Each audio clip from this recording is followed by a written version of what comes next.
पूरे middle east में जो है अभी ऐसे हाल खराब हो रहे हैं, क्या पूछो बात भाई। तो अभी जर्मनी वाला जो बंदा है ना, सेफल्ट, वो पलट गया है। अब क्या पलटा है भाई, क्या पलटी मारी है उसने। इतनी जल्दी तो गिरगिट भी रंग नहीं बदलता। पाओ पाओ ने वो रुकवा दी से लेकर पापा वो क्यों नहीं रुकवा रहे, ऐसे पलटा है वो। भाई मैं किसकी बात कर रहा हूँ समझ गए होगे आप, कमेंट में बताना उसका नाम। बाकी आपको बता दें हम विश्व युद्ध 3 अपनी शुरुआत होने जा रही है। लगभग ऐसा ही माहौल जो है पूरे मिडिल ईस्ट के में बन चुका है दोस्तों, खलबली मची हुई है पूरी। ईरान के लीडर खामेनी की पहले ही दिन मौत हो चुकी है भाई, उसको टपका दिया है, उड़ा दिया उसको भाई। यूएस और इजराइल ने मिलके यूएस और इजराइल ने आपस में मिलके, दोनों ने मिलके जो अटैक किया ईरान पे, वो उसमें उसका लीडर जो था वो टपक गया। तो हर जगह तबाही मच गई भाई शुरू में जब भी हुआ। फिर ईरान ने बदले में बहुत ज्यादा सारे, मतलब हर जगह ऐसे मिसाइल अटैक किए, जिसमें आपका सो कॉल्ड फ्री जो है, मतलब सेफेस्ट प्लेस जिसको बोलते हैं दुबई, उसमें भी अटैक हुआ। सऊदी में भी अटैक हुए, और भी बहुत सारी जगहों पे अटैक हुए। और दोस्तों सबसे सुरक्षित इस समय जो देश माना जा रहा है वो अपना देश ही माना जा रहा है, इंडिया ही। क्योंकि भाई मोदी जी का नाम चलता है। आप कुछ भी कह लो लेकिन ये सच्चाई है भाई। आप अभी कमेंट में अंधभक्त बोल लोगे मुझे, मैं जानता हूँ। पिछली वीडियो में भी मैंने सच्चाई कुछ दिखाई थी, तो लोगों ने कमेंट बॉक्स में भर घेरा, उसमें भी अंधभक्त वगैरह कुछ भी। जो सच्चाई है वो बोलता हूँ, मुझे फर्क नहीं पड़ता, आप कुछ भी बोल दो, गाली दो, कुछ भी करो। तो ऐसा है दोस्तों, नरेंद्र मोदी जी को हम आप सब बोलते ही हो। और जो भारत का जो निकम्मा विपक्ष है, वो भी नकारा विपक्ष है, वो भी बोलता है कि ये घूमते रहते हैं ऐसे वगैरह। लेकिन वो ऐसे ही नहीं घूमते, इसी के लिए घूमते हैं वो। पूरी दुनिया के मतलब जितने भी देश है ना, सबसे दोस्ती मोदी जी ने अपनी करी हुई है। खाली ये भिखारियों को छोड़ के जो पड़ोसी हैं, ये सब तो है ही दोगले, इनको छोड़ के जितने भी देश है सबसे दोस्ती की हुई है। कोई भी मतलब अगर हेल्प चाहिए मोदी जी को, मतलब इंडिया को, तो सब देश तैयार है। ऐसा उन्होंने मतलब अपना इंटरनेशनल रिलेशन जो है वो तैयार कर लिया है इधर घूम घूम के। आप नहीं समझते इस चीज को, तो इसलिए वर्ल्ड टूर पर रहते ही हैं वो, घूमते रहते हैं, घूमते नहीं है असल में वो अपने देश को रिप्रेजेंट करते हैं जाके। तो और दूसरी कमाल की बात भाई, दुनिया के हर कोने में इंडियन स्टूडेंट्स बसे हुए हैं। हम तो मंगल ग्रह पे भी अगर वहां भी मिल जाएंगे एक दो भारतीय छात्र। पता नहीं इतने मतलब क्या ये पढ़ते हैं जाके हर देश में, जिसका नाम भी नहीं सुना होगा आपने, वहां भी मिल जाएंगे। इररिलेवेंट डिग्री कोई भी कुछ भी करते रहते हैं बिना मतलब के बस। मतलब जहां भी अगर दो देश के बीच में युद्ध होता है तो सबसे पहले इंडियन स्टूडेंट कि हमें बचा लो मोदी जी, ये है भाई।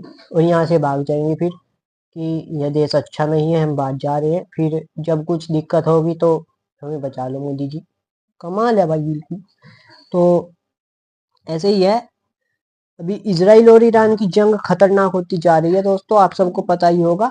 अभी आजकल भी अभी ताजा ताजा खबर है कि ईरान की जो वो है ना, हिंद महासागर में उनकी एक ऐसे जो शिप होती है वैसे ही कुछ जा रहा था, तो उस पे भी अटैक कर दिया, मिसाइल अटैक। वो भी मतलब उसमें लगभग 180 लोग सवार थे, उसमें से 100 की मौत हो चुकी है खबर। और 40 को श्रीलंका जो है उन्होंने बचा लिया, श्रीलंका की नेवी ने। बाकी जो है उनकी तलाश जारी है। इसके अलावा इधर जो है अफगानिस्तान पाकिस्तान में भी जंग चल रही है, ये दोनों भी आपस में लड़ रहे हैं। तो बांग्लादेश के तो हाल पहले से ही खराब है, नेपाल में भी टेंशन अभी चल रही थी, आप सबको पता है दोस्तों। बट इंडिया के अंदर कमियां हो सकती हैं, भारत के अंदर कोई भी देश मतलब पूरी तरह सुरक्षित ऐसे अच्छा नहीं होता। बट आज की डेट में सबसे सेफ देश यही है, क्योंकि बाहर से कोई भी मिसाइल अटैक नहीं कर सकता भारत में। इंडिया की जो आर्म्ड फोर्सेस है वो भी बहुत अभी सक्रिय हो चुकी हैं, आपने देखा ही होगा वो ऑपरेशन सिंदूर में। और इसी को बोलते हैं मोदी जी की दूरदृष्टि, जिसका मजाक बनाते हैं अभी ये ओपोजिशन वाले। अभी भी भाई समझ में नहीं आ रहा, इंडिया में कुछ गद्दार बैठे हैं जो मतलब अभी ये जो ईरान का ये टपका है ना जो लीडर, खामेनी क्या नाम है उसका, उसकी मौत का जो मातम यहाँ मन रहा है इंडिया में। क्यों भाई? जम्मू कश्मीर के अंदर अभी भी प्रदर्शन चल रहे हैं भाई, पुलिस पर भी पत्थर बरसा रही हैं, मतलब अगर पुलिस रोक रही है उनको। अपने उत्तर प्रदेश में भी, लखनऊ के अंदर भी यही हुआ था, सहारनपुर के अंदर भी लगभग यही हुआ है। 150 से ज्यादा के लोगों पर FIR हो चुकी है सहारनपुर में। तो मतलब हर जगह क्यों भाई? ये क्या दिक्कत है भाई तुमको? ईरान तुमको खाने को दे रहा था, वो ईरान में बैठा हुआ वो जो भी था वो।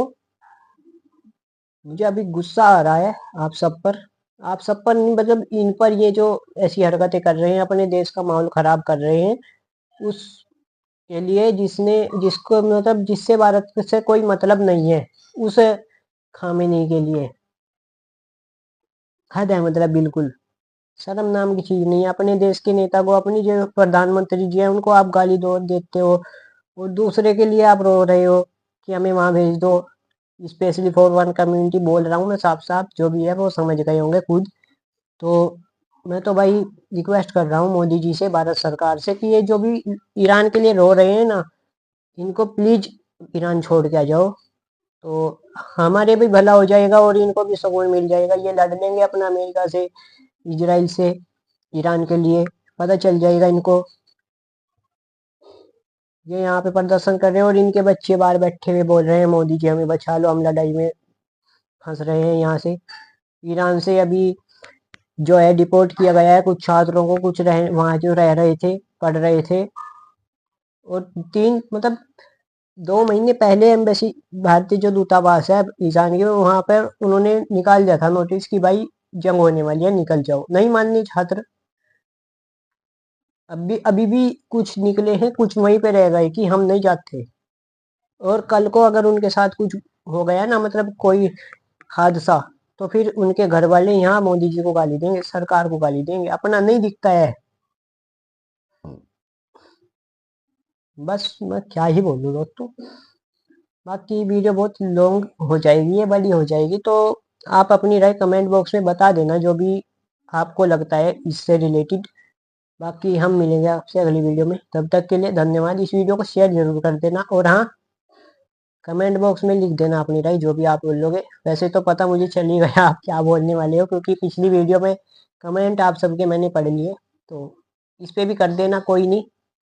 मुझे तो और अच्छा लगता है कि आप लोग तारीफ कर रहे हो, भले ही नेगेटिव हो।